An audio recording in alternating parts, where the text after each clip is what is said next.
it away. Okay. So, as you ladies just heard, these meetings are being recorded so other people can catch them if they missed out.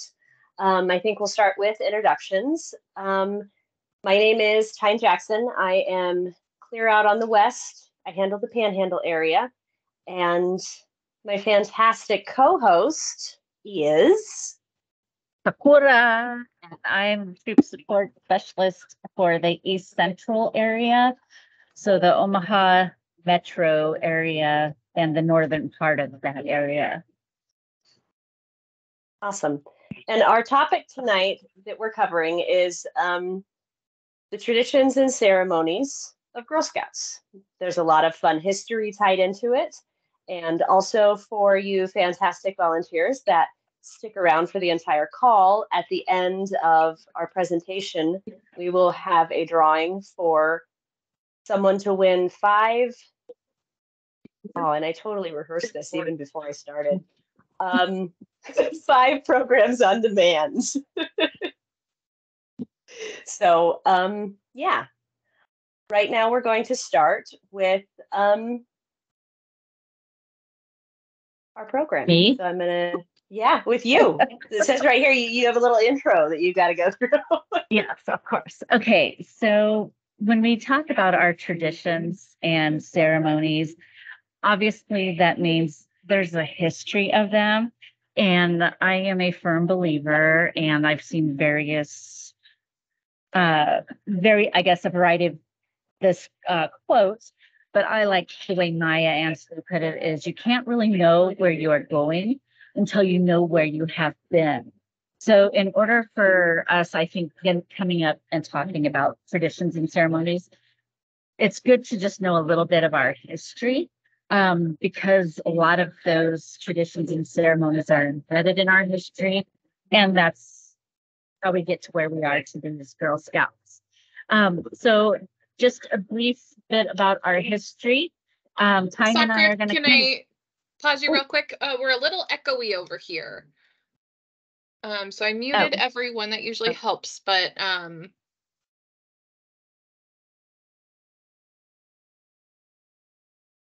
let's see. Is it bad now? Better?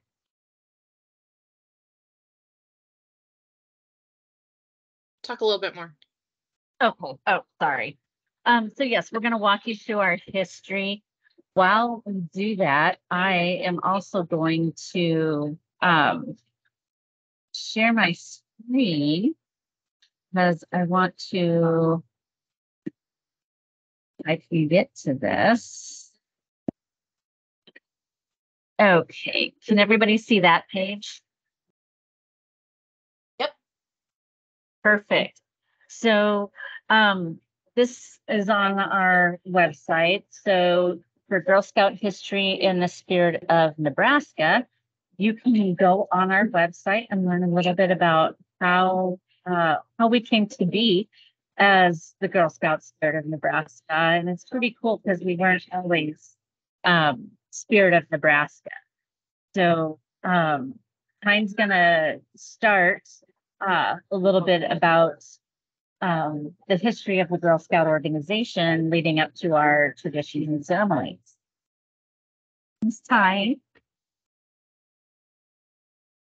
Okay, so we decided to start with the 1910s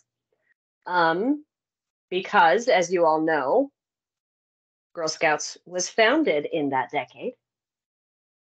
And it all kind of started with a meeting in 1912 with Sir Robert Baden-Powell, the founder of Boy Scouts. He inspired Juliette Lowe to establish Girl Scouts the following year, in 1912. So woohoo, 1912 Girl Scouts. As you all probably know, the first meeting was established in Savannah, Georgia. And then looks like in 1912, the Girl Guides of America changed its name to Girl Scouts of the United States. Then in 1913, uniforms were modeled after the Girl Guides of England, featuring homemade dark blue midi blouses, and skirts. Also with felt campaign hats and black stockings. Then in 1914, the navy blue uniforms were changed to the khaki versions in response to members requesting uniforms better suited for hiking, camping, and their service work. And then by 1919, there were two different styles of uniforms. You could either have a dress or a skirt and a blouse. Each outfit was styled with bloomers, a neckerchief, and a hat. I'm going to turn it over to Sakura, and we will learn about the 1920s with Girl Scouts. And Sakura, you're muted. I'm gonna do that. Sorry. So we launched outside the U.S., including China, Syria, and Mexico. We did have one of the earliest Native American Girl Scout troops formed on the Onondaga Reservation in New York State in 1921. And Mexican American girls formed a troop in Houston, Texas in 1922. We used to have lone troops on foreign soil. They registered their first Girl Scout troop in Shanghai and had 18 girls in 1925. Once again, we go through a little bit of an evolvement with our uniforms. And now they might have been wearing dark khaki, twill uniforms, tailored shirt, silk tie. The trefoil pin was worn just below the knot in the tie, which signified the Girl Scout promise. Most early uniforms were handmade at that time. And later on, coming up, is when they finally became made by machine. But at that time, they were all made by hand. In 1926, the Brown Book for Brown Owls, the first leader's guide to program for Brownie Girl Scouts, was published. And the Brownie Girl Scouts received their own insignia. New uniforms of Girl Scout green were adopted in 1928 for Girl Scouts and adults that replaced our khaki uniforms that were worn earlier. Fine. Back to you.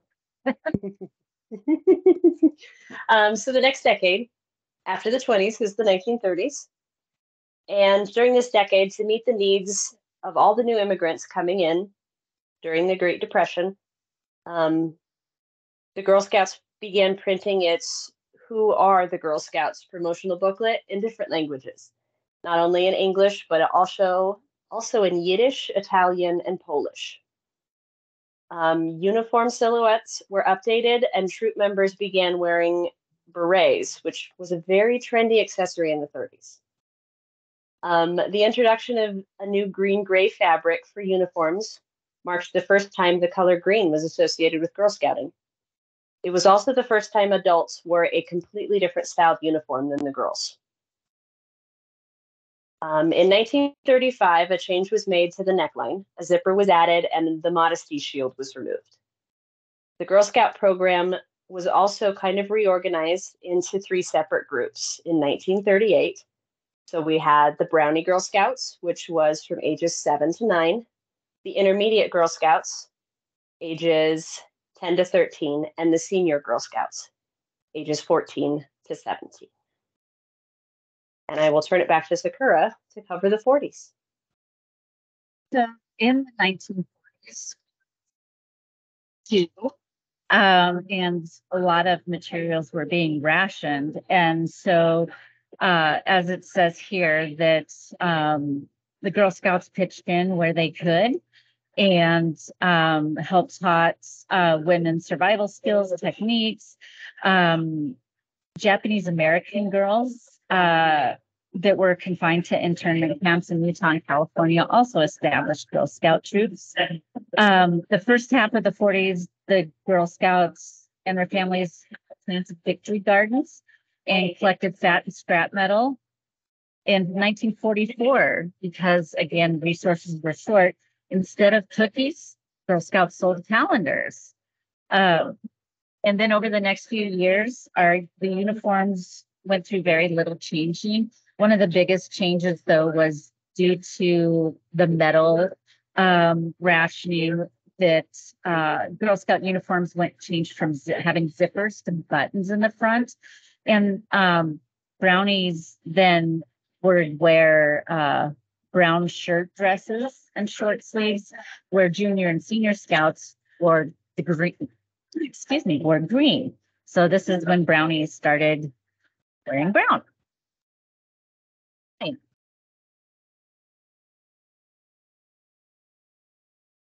Okay, so in the 1950s, girls responded to things that were happening in their time. We still tell girls that it's good to be involved in culture and what's happening at the time and be a part of the change and be there to help people. And in the 1950s, the girls really responded well by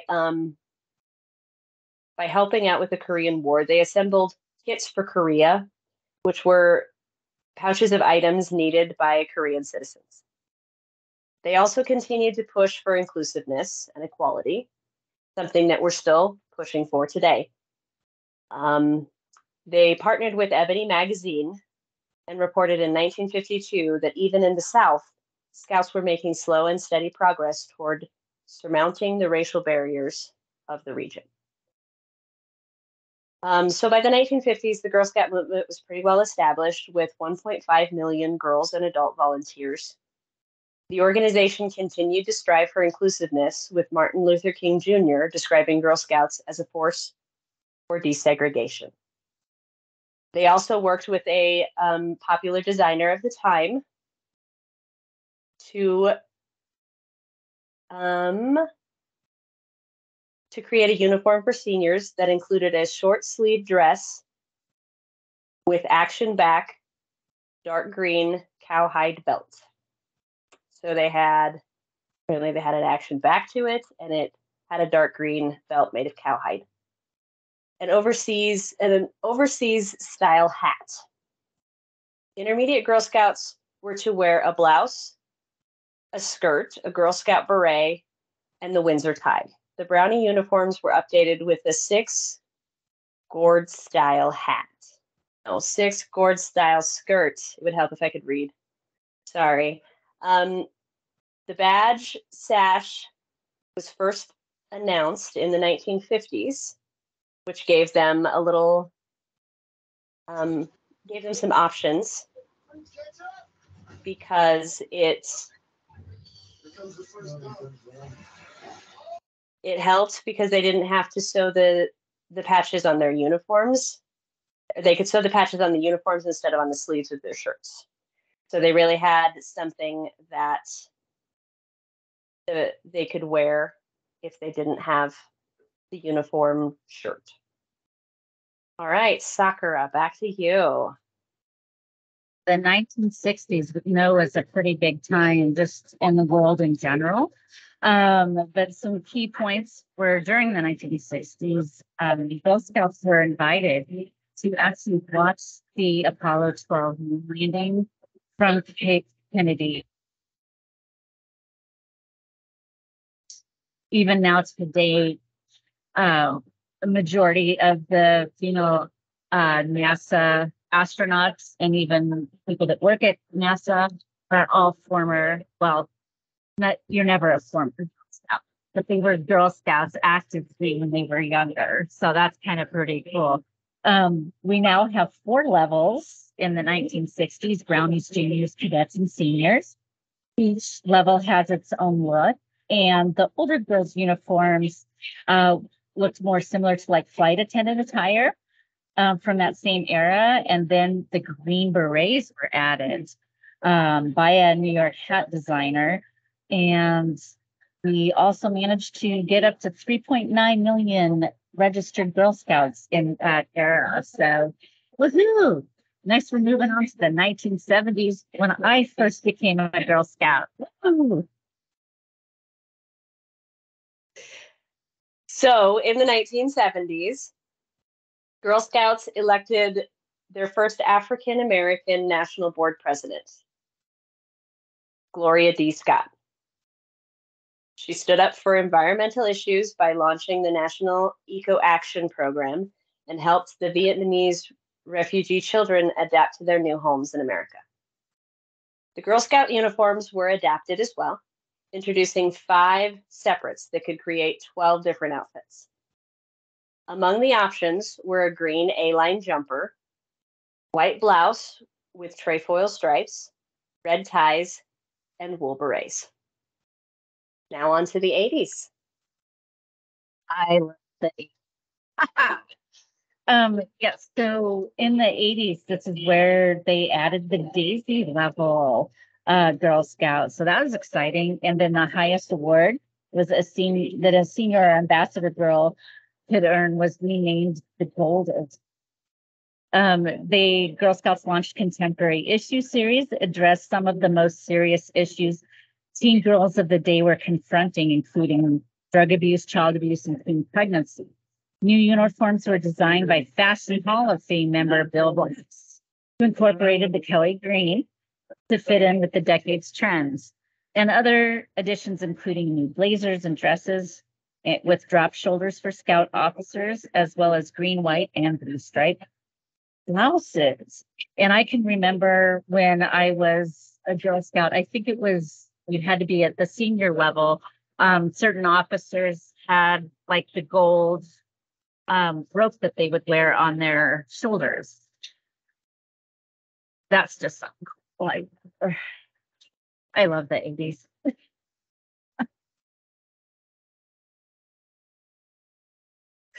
All right, moving on to the 90s. So the 90s brought some changes. It brought along the Scouts introducing the technology badge for Girl Scout juniors, while also tackling important issues like illiteracy with the Right to Read service projects, which nearly 4 million Girl Scouts and leaders participated in. Uniform rules were also relaxed, allowing girls to choose which outfit combinations they liked.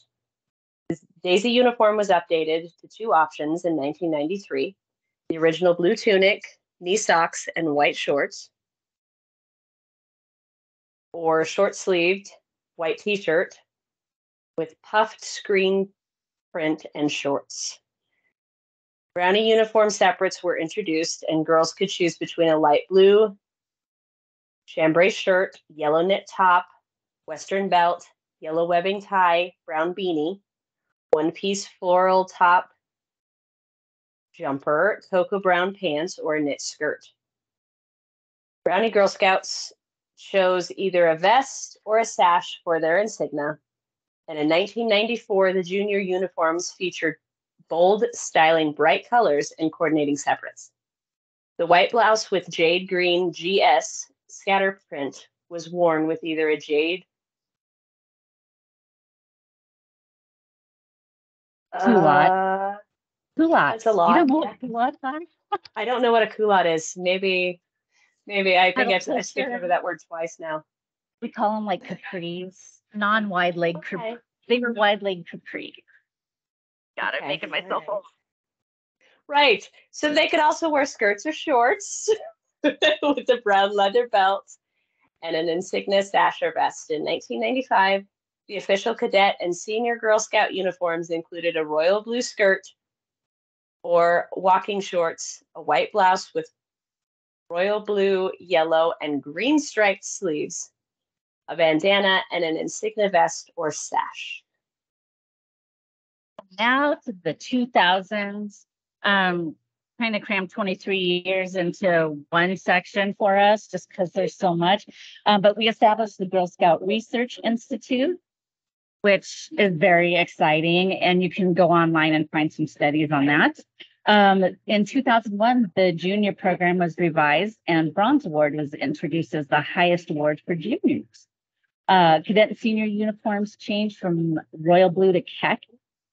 And in 2005, Girl Scouts elected the first Hispanic as chair of the national board, Patricia Diaz-Dennis. And we turned 100. Woo-hoo. And in 2014, we launched Digital Cookie that allowed cookies to then also be sold online. And we added a lot more STEM and robotics programs. And in 2023, they did introduce the first exclusive online only available cookie, just as a one-time thing, and we won't mention the name. But instead, we're going to move on to talk about traditions, because again, you got to know where you came from to know where you're going, and so that kind of sets us up for some of the traditions that we do. All right, so troop traditions.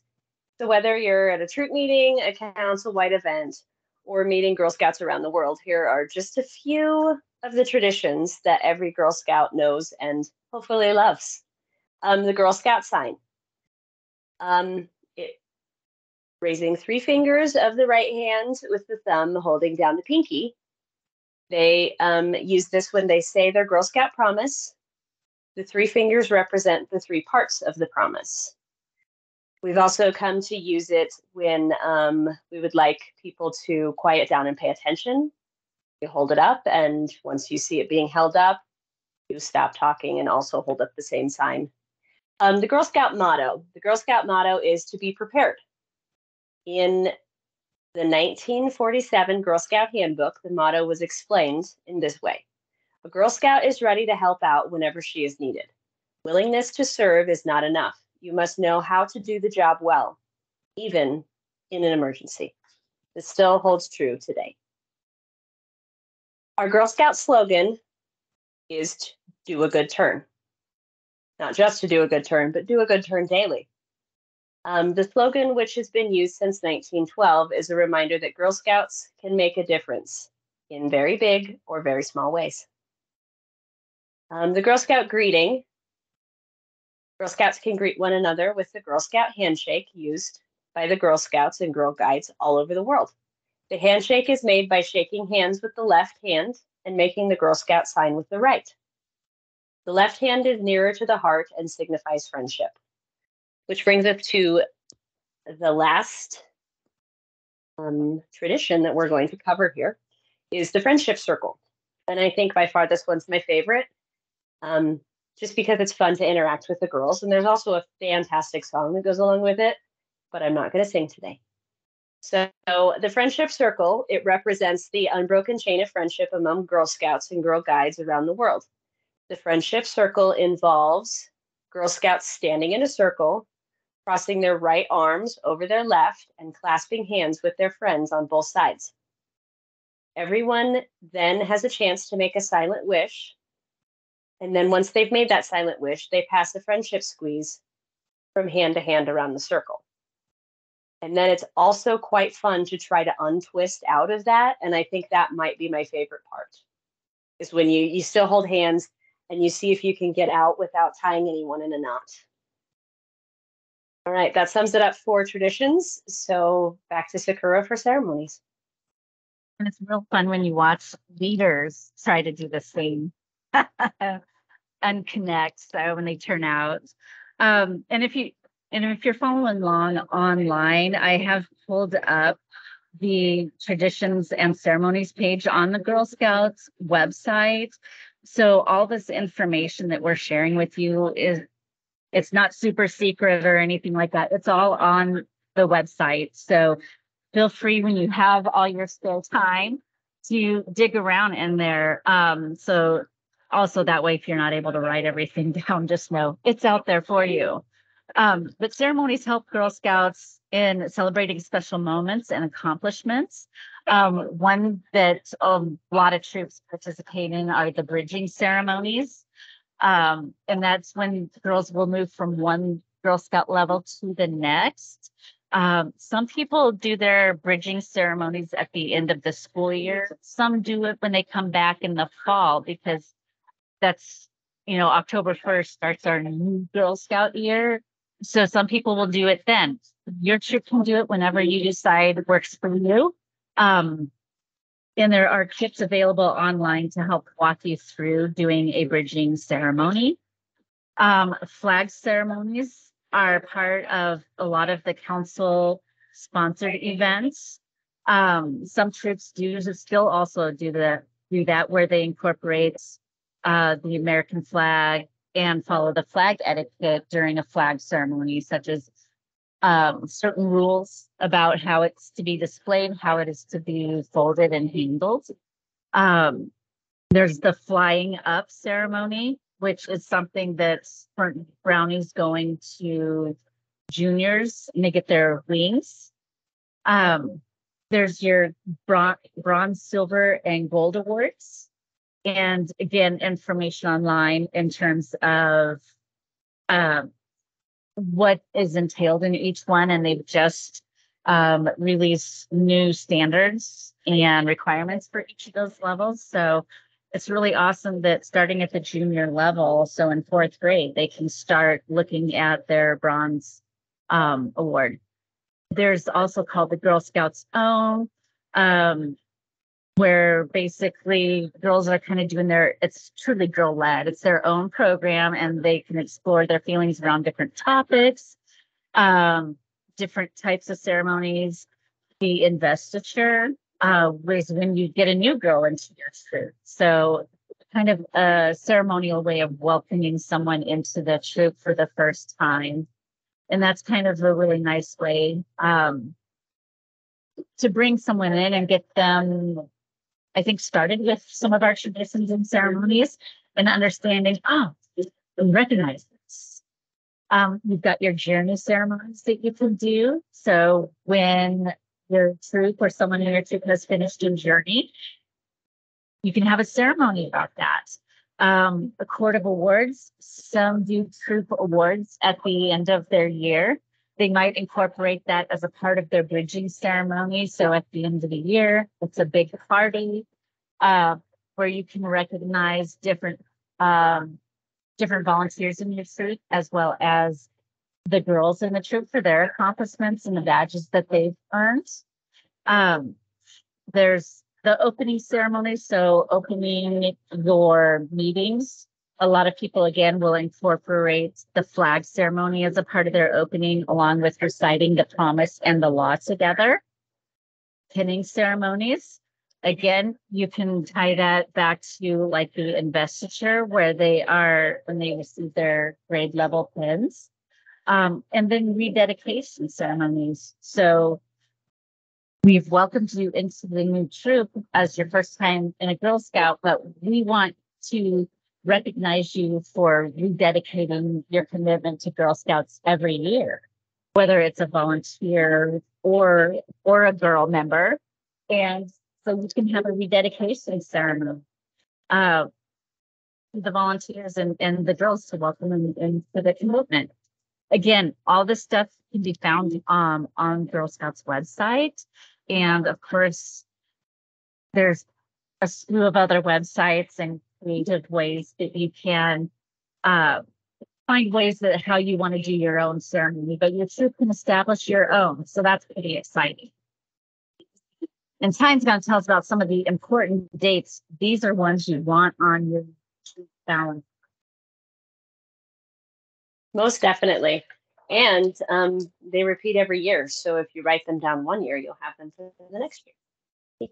Okay, so we celebrate the birthday of our founder, Juliet Gordon Low.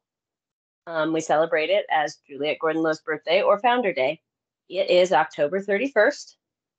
And it marks the birth in 1860 of Girl Scouts of the USA founder Juliet Gordon Low. She was born in Savannah, Georgia. Also, World Thinking Day. February 22nd is World Thinking Day. It celebrates the birthdays of Girl Guide Scout founder Lord Braden Powell and World Chief Guide Lady Braden Powell. The day is also a fun time to donate funds to the Juliet Low World Friendship Fund. It's also kind of a fun day where girls can learn about different countries and the Girl Scouts in different countries. Girl Scouts' birthday is March 12th. That commemorates the day in 1912 when Juliet Gordon Low officially registered the organization's first 18 members in Savannah, Georgia. Girl Scout Week is celebrated each March, starting with Girl Scout Sunday and ending with Girl Scout Sabbath on a Saturday. And it always includes Girl Scouts birthday, which is March 12th. Girl Scouts celebrate faith events. That gives Girl Scouts an opportunity to be recognized in their places of worship during Girl Scout Week. They can share their legacy of service to others and deepen their connection to their faith and Girl Scouting. Girl Scout Leaders Day, April 22nd. This honors all the volunteers who work as leaders and mentors in partnership with the girls. So that honors all of you volunteers because you're amazing. The work you do is really nothing short of fantastic. And so we have a day to celebrate you. And a lot of times, Girl Scouts and their families find ways to thank their volunteers. And we also, I believe, find ways to thank you as well. All right, on to Swappy Swaps. That's the Swappy Swaps. Okay, I was going to quiz everybody on what a swap stands for, but just, for the sake of time, helped affectionately pinned somewhere. These are so much fun to do, but they are little tokens of friendship that you can exchange with other troops when you're traveling, just with another local troop or a council-sponsored event. But it's really neat because it's something that a troop can do, an individual can do. You can do your own as a troop. I know a lot of times when there's like the national conventions and things, the girls or troops attending will do something that represents their state. So it's just a really, cute and fun way to kind of make a memory. So some of the tips for swaps is to think about something that you would like. They're usually pretty small. I saw there's a troop locally that it was like a cute little clipboard, and it had I think the Girl Scout promise on it. It was so cute. I've seen like little s'mores, little mini making like a campfire. So there's a lot of different fun ones that can be made. But again, it doesn't need to be a lot of money. Certainly can be creative. Absolutely. This is where the crafting comes in so handy. But you want to try to make one for each event participant and staff member. So if you're planning to go to, say, the cookie kickoff or World Thinking Day, your troop will want to make, a good number of them so that everybody that you encounter at these events can get one. Of course, you want to make them so that they can be worn, used, or displayed. Some wear them on their uniforms, like with their fun patches. Other girls may make like a banner or something at home that they can pin them on, their own little souvenir board. Some other things you can do is include them as thank you letters to sponsors, someone that maybe helped you travel. If it's someone you work with when selling cookies, you can get that as a thank you to customers. Scrapbook them, put them on a quilt. Best of swaps collection. I would love to see what some troops do for swaps. I love to see how creative you can get. But some things to know in the tradition of swaps is to never refuse to swap with another person. When you want to swap face to face, avoid using glass or sharp objects in swaps, again, because someone may be wearing them or transporting them. Of course, following the safety activity checkpoints guidelines, and avoid using food products unless they're individually wrapped. And it's just good to avoid food anyway, just because you were hoping that they keep these swaps for a long time. I still have some swaps I'll have to dig up from when I was in Girl Scouts, but I was a part of also other organizations, and they had something similar, usually like a pin or a button. So it doesn't have to be anything elaborate and fancy. My daughter does all-star cheer, and something that the cheerleaders do is they take clothespins and decorate them and get pinned by they secretly walk up behind you and pin it on your backpack. So it's just kind of neat to see the different traditions. But certainly my first experience with swaps was absolutely through the Girl Scouts, and I still love that experience. So now that was a lot of information that kind of runs you through what we have in terms of traditions and ceremonies. But we would love to hear from any of our leaders on here, some of the traditions that your team has, or some of the ceremonies that you've participated in.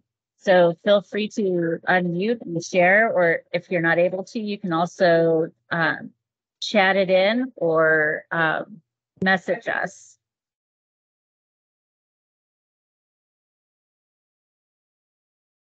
Of course, any of our staff that are on here, I know are also former volunteer or current volunteers, former volunteers, or were girl members of Girl Scouts. Feel free to share your experiences as well.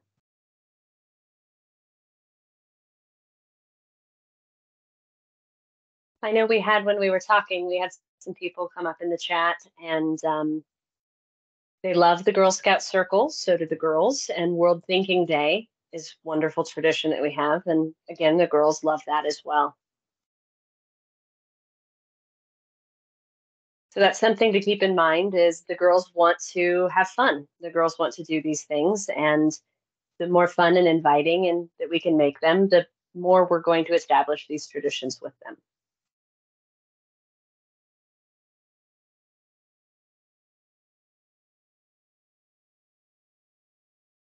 I will say, as much as I love traditions and ceremonies and our uniforms, I'm glad that because when I first joined as a brownie, we had knee-high brown socks, and those, it was like, I don't know, some elastic band that went around the top of the socks that had like an orange, I don't know, fringe that hung down on it that we wore, and the orange scarf. I remember that. So Cindy just shared with us that for their court of awards, they have the girls that are a grade older read the awards for the younger girls, including presenting the awards. I think that is a fantastic way to involve the girls and have them celebrate each other. Thank you, Cindy. Hi, everyone. My name is Amanda. I work at the Girl Scouts. One of my favorite things that we get to do as staff is we participate too. We like to have fun. It doesn't have to be just for girls. Coming up at the end of the month, we have Girl Scout Spirit Week, which we have every year around Juliette Gordon-Low's birthday, which is October 31st. So we have little activity ideas that you can use, pretty easy to implement into your troop, but we make staff do it too. So we have staff spirit days. There's one day, I think it's the Wednesday this week or this month, where we all wear Girl Scout green. So easy, fun ways that you can participate. Thank you, Zoe, for putting that link in the chat. But it doesn't have to be just fun for girls. It can be fun for us too.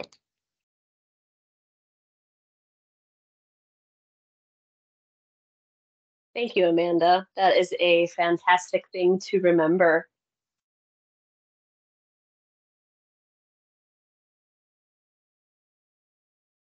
Okay, I think we have probably reached that time where we will be ending our presentation, but not before we do a drawing for that fantastic 5 free programs on demand. I got it this time. Okay. So Time. Amanda, Pick a number. Yes. 1 through 8. 4. Okay. Then our winner tonight is Jessica Joppa. Yay, woohoo! Congratulations, Jessica. Yay! Thank you. I'll email you tomorrow. Okay, sounds good. Thank you all so much for attending. Again, if you want more information on traditions and ceremonies, you can go on the Girl Scouts website. Feel free to reach out to any of us. And certainly you can create your own new traditions and ceremonies as well within your troop. So hopefully this gives you some ideas of what is out there. And, you know, the biggest thing is that we have fun with it.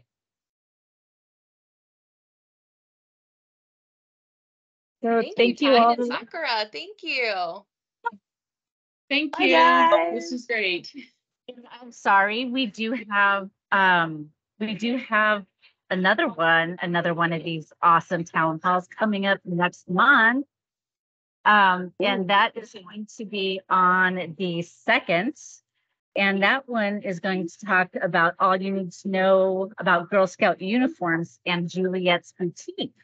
So it's perfect because you know about the history of our uniforms. Now you can learn about where we wear them, how we put stuff on them, where it goes, and how you test them from our boutique. So yay! That's the first first Thursday of November. Thank you, guys. Have a great night.